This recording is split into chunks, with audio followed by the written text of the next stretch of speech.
स्वागत है आपका ब्रेक के बाद। लगातार हमारा बेहद खास विशेष कार्यक्रम रणनीति आप देख रहे हैं। लगातार 3 मेहमान हमारे साथ जुड़े हुए हैं, राजनीतिक विश्लेषक हैं, वरिष्ठ पत्रकार हैं।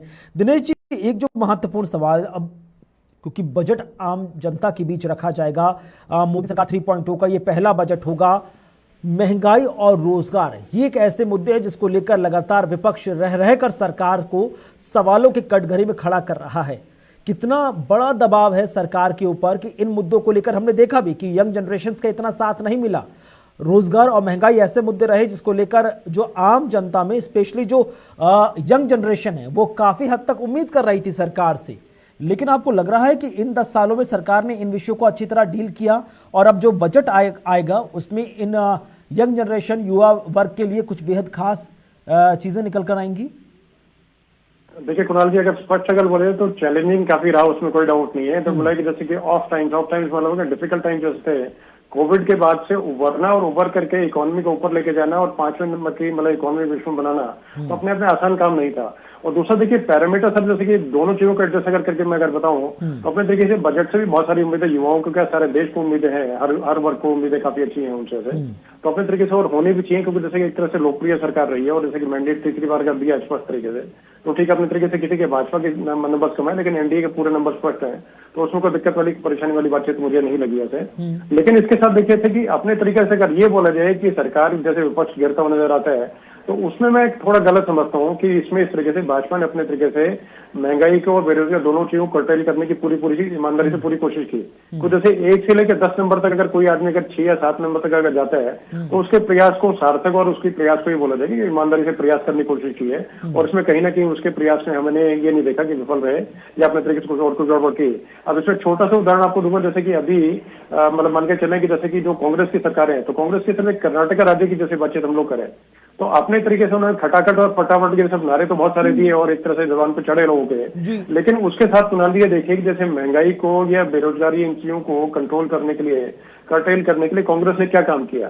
सारे देश में सिर्फ देखिए कोरे भाषण देने से, कोरे भाषण से किसी गरीब का या किसी मजबूर का पेट नहीं भरेगा, ना उनको रोजगार मिलेगा, ना उनका चूल्हा जलेगा। तो उस तरीके से आप ये देख के चले कि वहां पर बोस्टन कंसल्टिंग जो ग्रुप है उसको आपने हायर किया। क्यों हायर किया? इसलिए नहीं कि बेटे कि हम लोग कहीं ना कहीं कैसे काम करें जनता के भले के लिए या जनता को रोजगार और इससे छुटकारा दिलाने के लिए, किस तरीके से उनको बेरोजगारी से छुटकारा मिले, कैसे भुखमरी से छुटकारा मिले, उस चीज में नहीं। उन्होंने ये किया कि कैसे रेवेन्यू बढ़ाया जाए, और रेवेन्यू बढ़ाने का उन्होंने तुरंत जो है अपना फटाफट उपाय दिया कि भाई आप जो है डीजल पेट्रोल फ्यूल के पैसे बढ़ा दो। तो 3 ट्रिलियन का फटाफट बढ़ा दिए गए थे। तो उसी को लेकर के कहीं ना कहीं जैसे ये जो चुनाव जो रहेंगे तो उसमें एक एक चीज को, एक एक मुद्दे को उठाया जाएगा।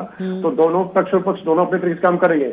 लेकिन देखिए अब जैसे कि सिर्फ जैसे माने कि पैमाना सिर्फ ये रोजगार का पैमाना सिर्फ अगर ये माने कि सिर्फ सरकारी नौकरी किसी को अगर मिल गई कि फलाने के लड़के को सरकारी नौकरी मिल गई तो ठीक है वो कामयाब है। लेकिन उसके साथ में अगर फलाने के लड़के ने, दूसरे पड़ोसी के लड़के ने अगर फैक्ट्री सेटअप कर ली या अपने तरीके से 10 लोगों को रोजगार देने काम कर लिया, तो वो कामयाबी उसका बढ़िया या दूसरे का बढ़िया, दोनों को अपनी जगह अपनी मतलब अपने पैरामीटर है, तो अपने दोनों का अपने अलग लग रहा है।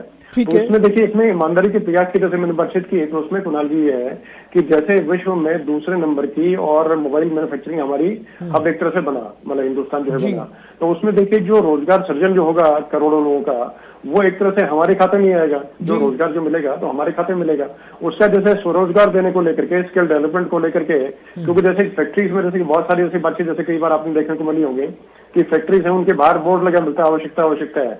आवश्यकता अनस्किल्ड वर्कर्स की कम होती है, स्किल्ड वर्कर्स की ज्यादा होती है। तो उसमें देखिए सरकार का रोल अपने तरीके से आता है कि किस तरीके से उनको स्किल डेवलपमेंट करके, किस तरीके स्किल्ड जो ट्रेनिंग है उसको देकर के ज्यादा स्किल्ड जो फोर्स है वो खड़ी करे, जिससे कि मैन पावर का एक्सपोर्ट, जैसे कि मान के चलें कि गल्फ जो कंट्रीज है उसमें हमारे जो मैन पावर जो है वो इतनी ज्यादा है कि जैसे अगर मान के चलें अगर वो सारे एक दिन अगर जैसे यहाँ के प्रधानमंत्री या राष्ट्रपति एक दिन अगर ये कर दें कि भाई ठीक है कि सारी वर्कफोर्स वापस आ जाए, तो मेरे ख्याल से उनकी इकोनॉमी जो है चरमरा जाएगी पूरी। इस तरीके से यूएस में मान के चले, यूएस में हमारी जो वर्कफोर्स है, माइंड फोर्स, मतलब जैसे मान के चले स्किल्ड के अगर जैसे मैंने बातचीत की तो सॉफ्ट पावर वाले जो सॉफ्टवेयर के जितने हमारे जो इंजीनियर्स हैं और जो डॉक्टर्स हैं वो अगर बुला दिए जाए तो मेरे ख्याल से आज चरमरा जाएगा सारा यूरोप जो है, वो नीचे घुटनों के बल आके खड़ा हो जाएगा। तो इसी तरीके देखिए इन्हीं चीजों को बढ़ाने का काम है।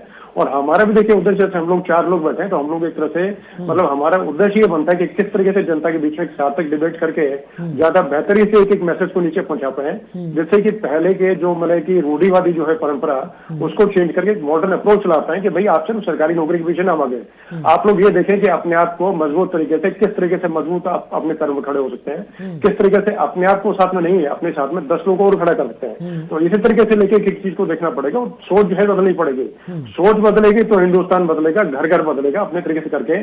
सिर्फ महंगाई के पीछे भागते दौड़ते रहेंगे, देखिए महंगाई बढ़ी है तो कमाई बढ़ी है, तो एक एक चीज को देख करके एक एक चीज को समझ के करना पड़ेगा। जैसे आगे जैसे सेमीकंडक्टर्स की बात चलती है, तो सेमीकंडक्टर जो है ताइवान जो है उसमें अगुआ रहा है, एक तरह से प्रीमियर रहा है। अब उसके चाइना ने भरसक प्रयास किया लेकिन वो चीज नहीं हो पाएगी। लेकिन अब जैसे कि अपने तरीके से मोदी 3 मतलब जैसे अपना जो चला उससे पहले मोदी 2 के अंदर भी ये कार्यक्रम चला और सेमीकंडक्टर्स को बहुत बड़े पैमाने पे बढ़ावा देने का काम चल रहा है। और मैं ये कह रहा हूँ कि ये गेम चेंजर साबित होगा अपने तरीके से, मतलब कि 5वें नंबर की इकोनॉमी से 3रे नंबर पे लाना।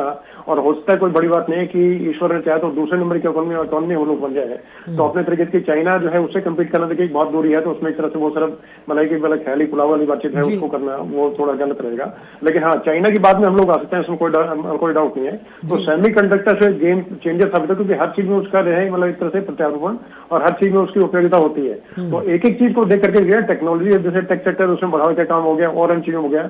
एफडीआई इन्वेस्टमेंट जो है बाहर से बहुत सारे जैसे बड़े ग्रुप्स हैं उन्होंने बहुत अच्छा पैसे का इन्वेस्टमेंट किया है। तो इकोनॉमी में मुझे लगता है कि अपने तरीके से जो सुधार होगा वो कभी देखने को नहीं मिला है आजादी के बाद से लेकर अभी तक। उतना मुझे लगता है कि उतना होगा और उससे हमारा जो देश है बहुत आगे जाएगा। और सब लोग मतलब कि अपने तरीके से सिर्फ रिलायंस के साथ साथ में और हर चीज में हम लोग exporters, man power exporter, soft power exporter और हर तरीके से हथियार है उसको भी एक्सपोर्ट करने का हम लोग काम कर रहे हैं। तो मुझे लगता है कि अभी जो मोदी 3.0 में जो भारत मिलेगा हमें देखने को, वो इससे पहले जो है उससे कहीं बेहतर, कहीं मजबूत और कहीं मतलब कि सेल्फ रिलायंस है उन्हें देखने को मिलेगा।